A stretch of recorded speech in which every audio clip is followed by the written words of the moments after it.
Hi students, मैं आज आपको पढ़ा रही हूँ 9वीं कक्षा के 14th चैप्टर सौर ऊर्जा।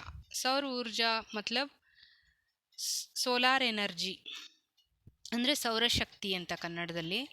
ಸೂರ್ಯನ ಶಕ್ತಿಯಿಂದ ನಾವು ಏನೆಲ್ಲ ಉಪಯೋಗಗಳನ್ನು ಪಡ್ಕೋಬೋದು ಅನ್ನೋದ್ರ ಬಗ್ಗೆ ಈ ಪಾಠದಲ್ಲಿ ನಾವು ತಿಳ್ಕೊಳ್ಳೋಣ. ಸಂಕಲಿತ ಮೊದಲು ಶಬ್ದಾರ್ಥ ನೋಡೋಣ. ऊर्जा संकलन की क्षमता देने वाली शक्ति. हाल ही में, वर्तमान में, एट प्रेजेंट. हिस्सा अंश भाग.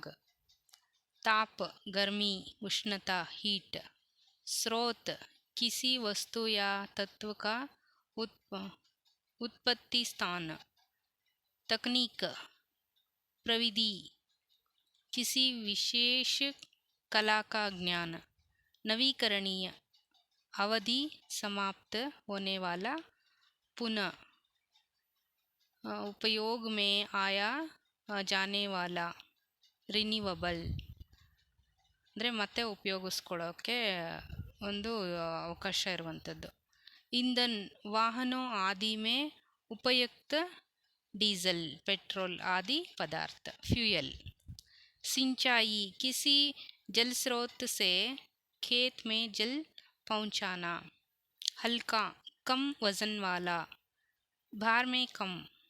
यातायात आवागमन ट्रांसपोर्टेशन ಅಂತ. औद्योगिक उद्योग संबंधी इंडस्ट्रियल. कुछ विशेष सूचना है, ध्यान से सुनो.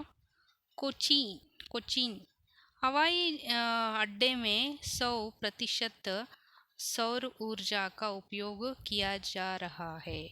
ಅಂದರೆ ಹವಾಯಿ ಜಹಾಜ್ ಅಂದರೆ ಗೊತ್ತಲ್ವಾ, ವಿಮಾನ, ಅದರಲ್ಲೆಲ್ಲ ಸೌರ ಶಕ್ತಿಯನ್ನು ಹೆಚ್ಚಾಗಿ ಉಪಯೋಗಿಸ್ಕೊಳ್ತಾ ಇದ್ದಾರೆ. कोची. सेकेंड वन, सौर ऊर्जा से बिजली उत्पादन के 2 तकनीकी. ಅಂದರೆ ಸೌರಶಕ್ತಿಯನ್ನು ಯಾವ ಯಾವ ರೀತಿಯಲ್ಲಿ ನಾವು ಉತ್ಪಾದನೆ ಮಾಡ್ಬೋದು ಅಂತ. ಫಸ್ಟ್ ಒನ್ನು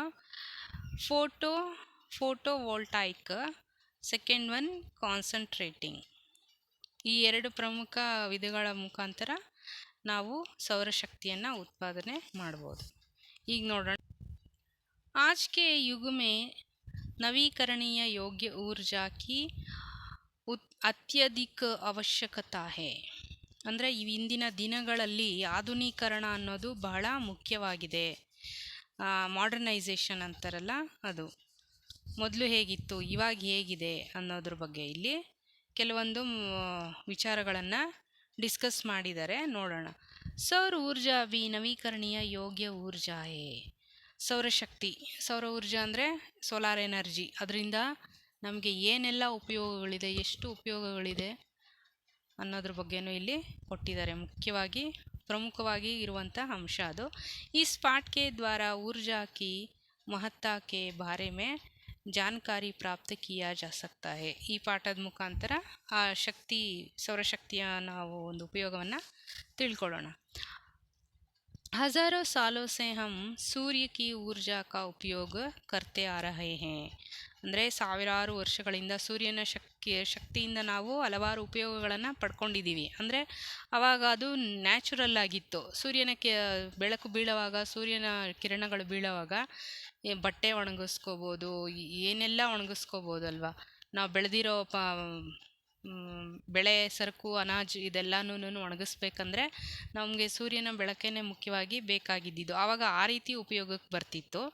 ಆದರೆ ಅದನ್ನು ಇವಾಗಿನ ಸ್ವಲ್ಪ ಮಾಡ್ರನ್ ಮಾಡಿಬಿಟ್ಟು, ಮಾಡರ್ನೈಸೇಷನ್ ಮೂಲಕ ಅದನ್ನು ಬೇರೆ ಥರನೂ ಉಪಯೋಗಿಸ್ಕೊಳ್ಳೋಕ್ಕೆ ಟೆಕ್ನಾಲಜಿ ಮುಂದೆ ಬಂದಿದೆ.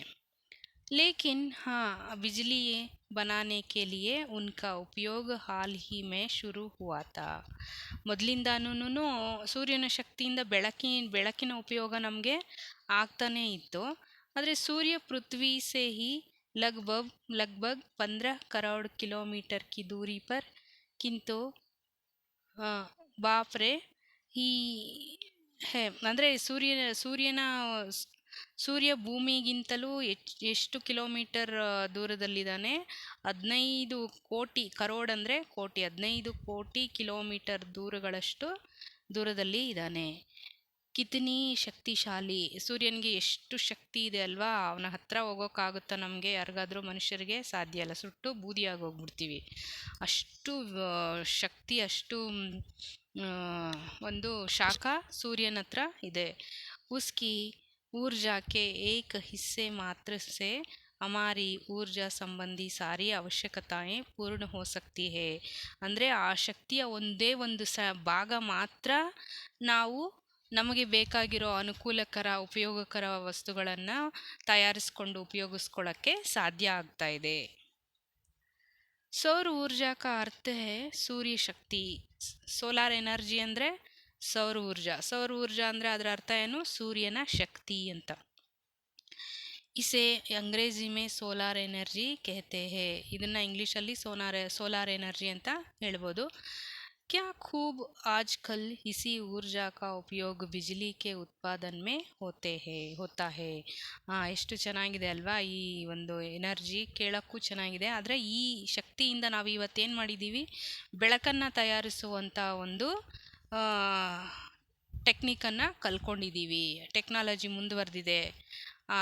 ಸೂರ್ಯನ ಶಕ್ತಿಯಿಂದ ಬೆಳಕನ್ನು ಉತ್ಪಾದನೆ ಮಾಡ್ತಾ ಇದ್ದೀವಿ. ಸೂರ್ಯ ಸೇ ಹಮೆ ತಾಪ ಬಿ ಮಿಲ್ತಾ ಹೇ, ಪ್ರಕಾಶ್ ಬಿ. ಸೂರ್ಯನಿಂದ ನಮಗೇನು ಸಿಗ್ತಿದೆ? ಶಾಖ, ಉಷ್ಣತೆ ಎಲ್ಲ ಸಿಗ್ತಿದೆ. ಜೈಸೆ ಜೈಸೆ ಬಿಜ್ಲಿ ಕಾ ಉಪಯೋಗ ತಥಾ ಮಾಂಗ್ बढ़ने लगी वैसे वैसे बिजली उत्पादन के अलग अलग ಸ್ರೋತೋं का ಮನುಷ್ಯ ढूंढने लगा. ಅಂದರೆ ಸೂರ್ಯನ ಬೆಳಕು ಹೆಚ್ಚಾಗ್ತಿದ್ದಂಗೆ ನಾವು ಅದರಿಂದ ಉಪಯೋಗಿಸ್ಕೊಳ್ಳುವಂತಹ ಅನೇಕ ಅನುಕೂಲಗಳನ್ನು ಬೇರೆ ಬೇರೆ ರೀತಿಯಲ್ಲಿ ನಾವು ಕಂಡುಹಿಡಿತಾ ಬರ್ತಿದ್ದೀವಿ. ಬೇರೆ ಬೇರೆ ಮಾರ್ಗಗಳಲ್ಲಿ ಸೂರ್ಯನ ಶಕ್ತಿಯನ್ನು ಉಪಯೋಗಿಸ್ಕೊಳ್ಳೋಕ್ಕೆ ನಾವು ಮುಂದಾಗ್ತಿದ್ದೀವಿ. ತಬ್ ಪ್ರಾರಂಭ ಹುವಾ ಸೂರ್ಯ ಸೇ ನವೀಕರಣೀಯ ಯೋಗ್ಯ ऊर्जा का उत्पादन. नवीकरणीय योग्य ऊर्जा का उत्पादन मुख्यतः जल, वायु तथा सूर्य इन 3 तत्वों से हो सकता है. ಅಂದರೆ ಈ ನವೀಕರಣ ಅಂದರೆ ಆಧುನಿಕತೆಯಿಂದಾಗಿ ನಾವು ಬೇರೆ ಬೇರೆ ಮಾರ್ಗಗಳಲ್ಲಿ ಏನೆಲ್ಲ ಉಪಯೋಗಿಸ್ತಿದ್ದೀವಿ? ಯಾವ್ಯಾವುದರಿಂದ? ಜಲ ಅಂದರೆ ನೀರಿನ ಒಂದು ಶಕ್ತಿಯಿಂದ, ವಾಯು ಶಕ್ತಿಯಿಂದ ಮತ್ತು ಸೂರ್ಯನ ಶಕ್ತಿಯಿಂದ ನಾವು ಈ ಮೂರು ಶಕ್ತಿಗಳಿಂದಲೂ ಬೇರೆ ಬೇರೆ ರೀತಿಯ ಉಪಯೋಗಗಳನ್ನು ನಾವು ಪಡ್ಕೊತಾ ಇದ್ದೀವಿ. ಅದೇನು ಅಂತ ನೋಡೋಣ. वह क्या बात है. पिछले कुछ वर्षों से सौर ऊर्जा उत्पादन की तकनीक में तेजी से वृद्धि हुई है. ಕಳೆದ ಕೆಲವು ವರ್ಷಗಳಿಂದ ಸೂರ್ಯನ ಶಕ್ತಿಯಿಂದ ಉತ್ಪಾದನೆ ಆಗುತ್ತಿರುವಂತಹ ಒಂದು ಶಕ್ತಿಯಿಂದಾಗಿ ನಾವು ಹಲವಾರು ಉಪಯೋಗಗಳನ್ನು, ಡೆವಲಪ್ಮೆಂಟ್ಸನ್ನು ನೋಡ್ತಾ ಇದ್ದೀವಿ. ಸೌರ ಊರ್ಜಾ ಸೆ ಬಿಜ್ಲಿ ಪೈದಾ ಕರ್ನೆ ಕೆ ಪ್ರಮುಖ ರೂಪ ಸೆ 2 ತಕ್ನೀಕ್ ಉಪಲಬ್ಧ ಹೇ. ಅಂದರೆ ಸೂರ್ಯನ ಶಕ್ತಿಯಿಂದ ನಾವು ಎರಡು ಮಾರ್ಗಗಳಿಂದಾಗಿ ಶಕ್ತಿಯನ್ನು ಉತ್ಪಾದಿಸ್ಬೋದು. ಅದೇನು ಅಂದರೆ, ಅದು ಯಾವ ಥರ ಅಂದರೆ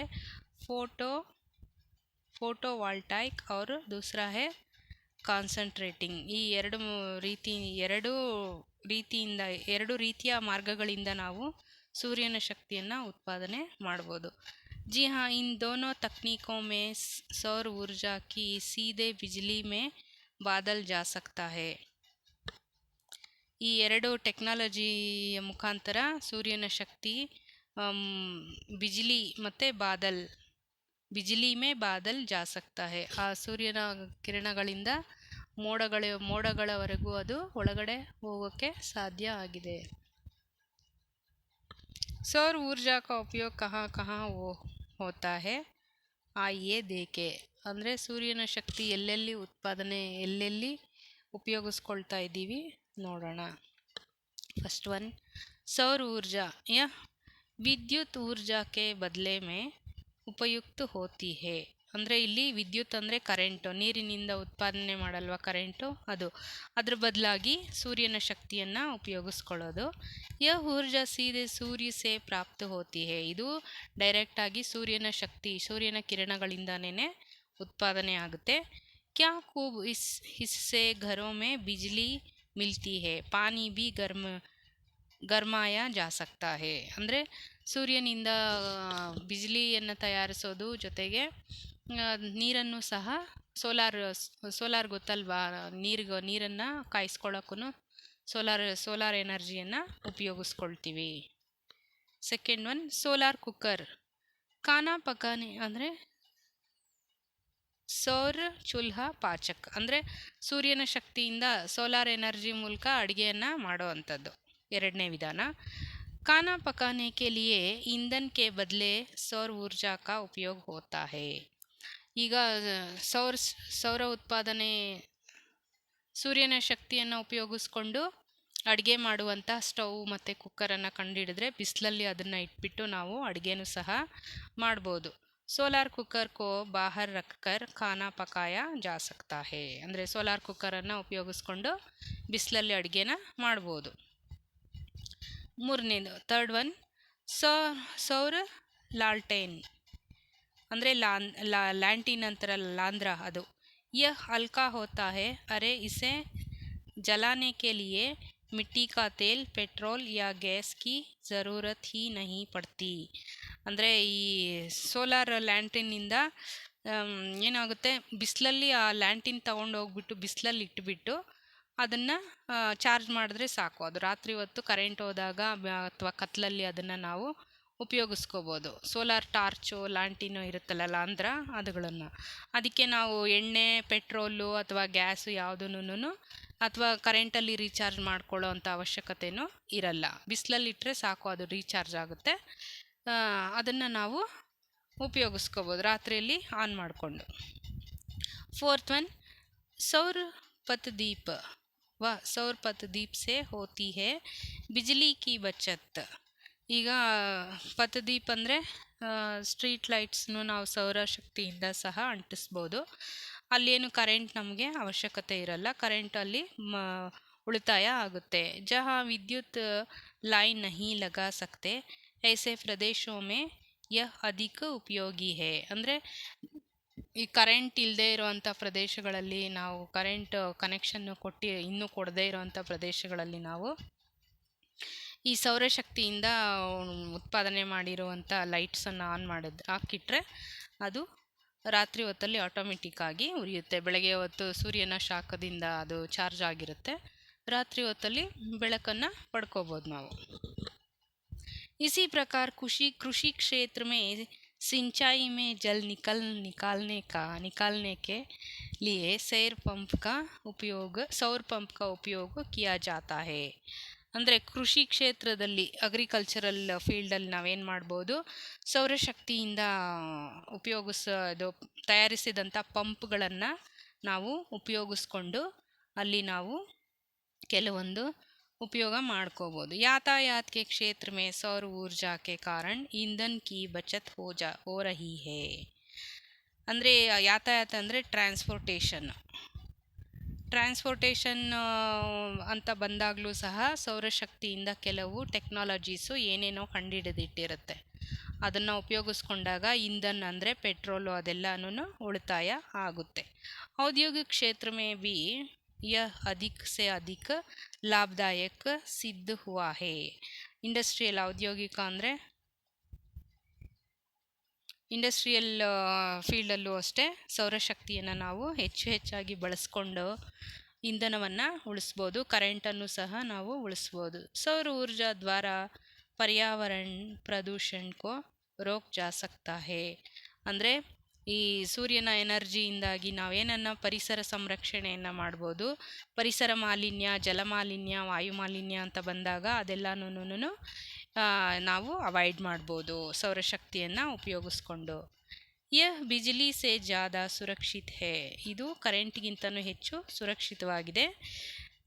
ನಿಸ್ಸಂಶಯ ಸೌರ ಊರ್ಜಾ ಅತ್ಯಂತ ಉಪಯೋಗಿ ಹೇ. ನಾವು ಯಾವುದೇ ಸಂಶಯ ಇಲ್ಲದೆ ಸೌರ ಊರ್ಜಾ ಅಥವಾ ಸೂರ್ಯನ ಶಕ್ತಿಯಿಂದ ಕೆಲವೊಂದು ಉಪಯೋಗಗಳನ್ನು ಪಡ್ಕೋಬೋದು. ಇದರಿಂದ ಹಲವಾರು ಮಾಲಿನ್ಯಗಳನ್ನು ತಡೆಗಟ್ಟಬಹುದು. ಮತ್ತು ಪೆಟ್ರೋಲು, ಡೀಸಲ್ಲು ಇದೆಲ್ಲನೂ ಉಳಿತಾಯ ಆಗುತ್ತೆ. ಮತ್ತು ಮನೆಯಲ್ಲಿ ಯಾವುದೇ ಕರೆಂಟ್ ವಿದ್ಯುತ್ ಇಲ್ಲದೆ ಸಹ ನಾವು ಆರಾಮಾಗಿ ಸೂರ್ಯನ ಶಕ್ತಿಯನ್ನು ಬಳಸ್ಕೊಂಡು ಅಡುಗೆ ಸಹ ಮಾಡ್ಕೋಬೋದು ಮತ್ತು ಬೆಳಕನ್ನು ಸಹ ಬೆಳಗಿಸ್ಕೋಬೋದು ಮನೆಯಲ್ಲಿ. ಓಕೆ, ಈ ಸೌರ ಊರ್ಜಾ ಪಾಠದ ಸಾರಾಂಶ ನಿಮಗೆಲ್ಲ ಅರ್ಥ ಆಗಿದೆ ಅಂದ್ಕೊಳ್ತೀನಿ. ನೆಕ್ಸ್ಟ್ ಮುಂದಿನ ಭಾಗದಲ್ಲಿ ನೋಡೋಣ ಈ ಪಾಠದ ಪ್ರಶ್ನೋತ್ತರ ಮತ್ತು ವ್ಯಾಕರಣಾಂಶ. ನಮ್ಮ ಚಾನಲ್ನ ಸಬ್ಸ್ಕ್ರೈಬ್ ಮಾಡಿ, ಲೈಕ್ ಮಾಡಿ, ಶೇರ್ ಮಾಡಿ. Okay students, thank you.